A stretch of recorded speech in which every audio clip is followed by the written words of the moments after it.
ఈరోజు ఏ సమయం అయితే దేవుడు మనకి ఇచ్చారు, సంవత్సరం దాటిపోతుంది. రకరకాల యుద్ధంలో వింటున్నాము న్యూస్లో.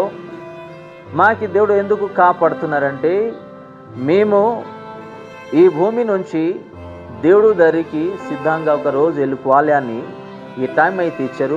మన హృదయంలో దేవుడిచ్చిన వాక్యము, దేవుడిచ్చిన బాధ్యత, ఆయన చేసిన ఆశీర్వాదంతో గుర్తిస్తూ జీవించాలి. ఆ సమయం వేస్ట్ చేయకుండా మేము ప్రార్థనలో, వాక్యంలో ఉండాలి అని. ఈరోజు చాలా విశ్వాసికి దేవుడు సమయం ఇచ్చారు, కానీ ఆ సమయం అనేది వేస్ట్ చేసుకుంటున్నారు. ప్రార్థనా సమయము, వాక్యము సమయము, అలాగే దేవుడు సన్నిధికి రానికి సమయము వేస్ట్ చేసుకుంటున్నారు.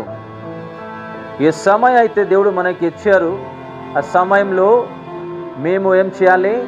దేవుడికి ఇవ్వాలి. ఈ లైఫ్ దేవుడిది కాబట్టి దేవుడి గురించి జీవించాలి. ఈ లోకంలో ఎన్ని సంవత్సరం ఉంటాం మేము? మా అయితే 50, 60, 70 ఇయర్స్. దాని తర్వాత మేము ఉండలేము. మా కుటుంబం నిలిచి ఒకరోజు మేము దేవుడి దగ్గరికి వెళ్ళిపోతున్నాం. కాబట్టి దేవుడు ఇచ్చిన సమయాన్ని వేస్ట్ చేయకుండా మంచిగా యూజ్ చేసుకోవాలి. ఎంత విశ్వాసులు ఉన్నారు, కుటుంబంలో ఉన్నారు, ఈరోజు దేవుడు సన్నిధికి రాకుండా ఈరోజు సమయం వేస్ట్ చేసుకుంటున్నారు. ఒక నిర్ణయం తీసుకుందాం. ఏ పాపం అలవాటు ఉన్నాయి, వేరే ఏ అలవాటు అయితే ఉన్నాయి, పూర్తిగా ఇడిచిపెట్టి దేవుడు వాక్యానుసారంగా జీవిస్తాన్ని ఒక నిర్ణయం తీసుకోవాలి. ఈరోజు వాక్యం ప్రతి ఒక్క విశ్వాసికి తెలుసు. దేవుడు ఒకరోజు రాపోతున్నారని తెలుసు. మరణించిన తర్వాత మేము పరలోకంకి వెళ్తాము, పరిశుద్ధంగా జీవిస్తే అని తెలుసు. పాపం చేస్తే నరకంకి వెళ్దామని తెలుసు. కానీ ఈరోజు కొంచెం వాక్యానుసారంగా జీవిస్తున్నారు, కొంచెం లోకానుసారంగా కూడా జీవిస్తున్నారు. ఒకవేళ మేము అన్యాయంగా జీవిస్తే అన్యాయంగానే మరణించే వరకు జీవించండి. మీరు పరిశుద్ధంగా జీవించాలంటే పరిశుద్ధంగా జీవించండి, లేదు మీరు పాపంగా జీవించాలని పాపంగానే జీవించండి. అది మీ చేతిలో ఉన్నాయి. రెండు డిసిజన్ ఇక్కడ చూస్తున్నాము. ఒకటి పాపం గురించి, ఒకటి పరిశుద్ధత గురించి. మీరు జీవించాలంటే మంచిగా జీవించండి, లేకపోతే అన్యాయంగా పాపంగా మీరు జీవించండి అని వాక్యం మనకి ఈరోజు నేర్పిస్తుంది.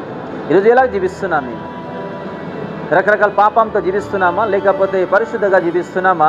మేము ఈరోజు పరిశుద్ధంగా జీవిస్తున్నాము కొంచెం, అలాగే అపవిత్రతగా జీవిస్తున్నాము కొంచెం. అంటే రెండు దారిలో ఈరోజు జీవిస్తున్నాము, నడుస్తున్నాము.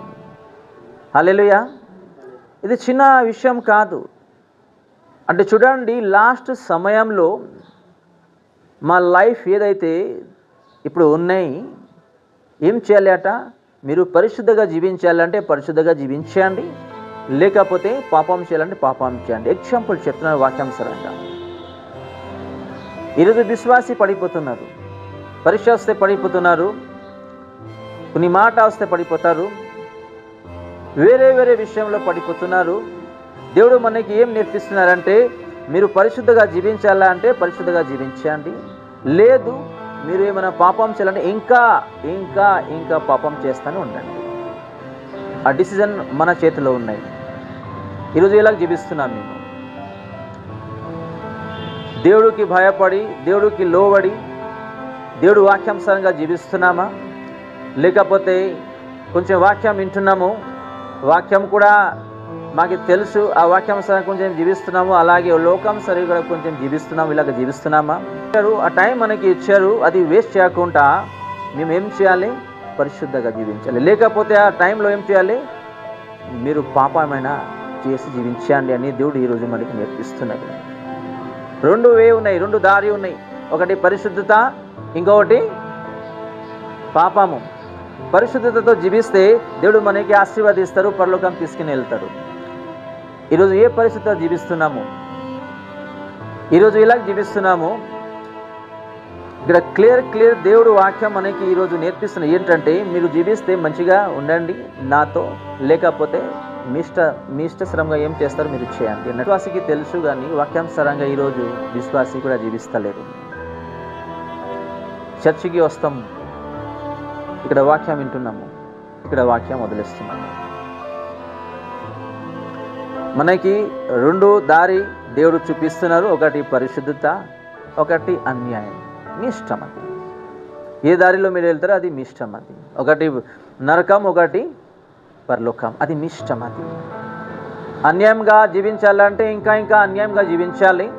లేదు, నా దేవుడి గురించి పరిశుద్ధంగా జీవించాలంటే ఇంకా అధికమైన పరిశుద్ధంగా జీవించాలి అని ఒక నిర్ణయం తీసుకోవాలి. అది మన చేతిలో ఉన్నాయి. అది ఎలా జీవిస్తున్నాము?